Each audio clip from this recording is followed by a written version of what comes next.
the brand new M240i, and this was supposed to be a full video review, but things don't always work out the way you planned when you go filming. We'd done all the exterior shots, we're just doing some GoPro footage, and we're about to do the in-car footage when, without warning, the GoPro decided to detach itself from the car at 60 miles an hour. So I'm sorry, but that did rather put an end to the filming we'd planned. However, I thought you'd appreciate some sort of video from the M240i rather than nothing at all, so that's what this is. The M240i is the replacement for the M135i. On face value it doesn't really look like much has changed, but underneath the engine is entirely new.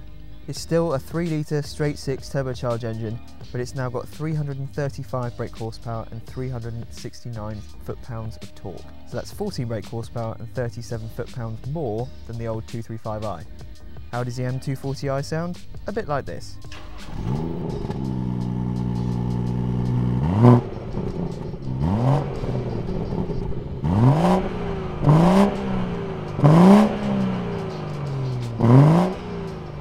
Across the whole range, 0 to 60 has dropped by about 0.3 seconds. So this as tested M240i did 0 to 60 in 4.8 seconds.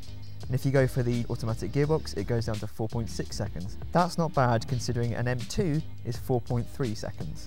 The engine really starts to pull at about 3,000 RPM and then runs out of pace probably about 5,500. So between 3 and 5, it just goes nuts. Genuinely, between 3 and 5,000 RPM on UK bumpy roads, particularly if they're damp, there is more than enough performance for most of us.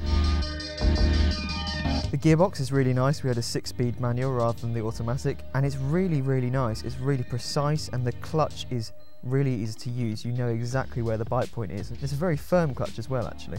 Auto blip is standard across the whole range, so you can look like a bit of a hero when you try and heel and toe and muck it up, because the computer will just do it for you.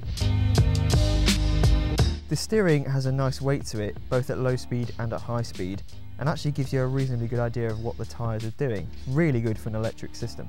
Our car had the adaptive M Sport suspension, a £550 option, but it gives a real quality and finesse to how the car handles. The 240i looks really nice. I really like the fact that this has got similar performance to an M2, but doesn't look anywhere near as aggressive. It could almost sink into the background if you did it in the right colour. And I'm a big fan of performance cars that don't shout about what they are. Inside, it's a normal 1 Series interior. The seats are okay, they're not massively supportive, but there's a real quality to everything in the cabin. Yes, it's perhaps getting a little bit old now, but it's still a really nice place to be. Prices for the M240i start at £35,090, or £38,535 if you go for the convertible. But the car I was driving was £41,405. As a package, I really like it. From a car like a BMW 1 Series, it's got all the performance you could need. I know the M2 will be technically better, and if you're going to be doing track days and stuff, again, it will be better to drive. But on the road, the 240i is a really smart package.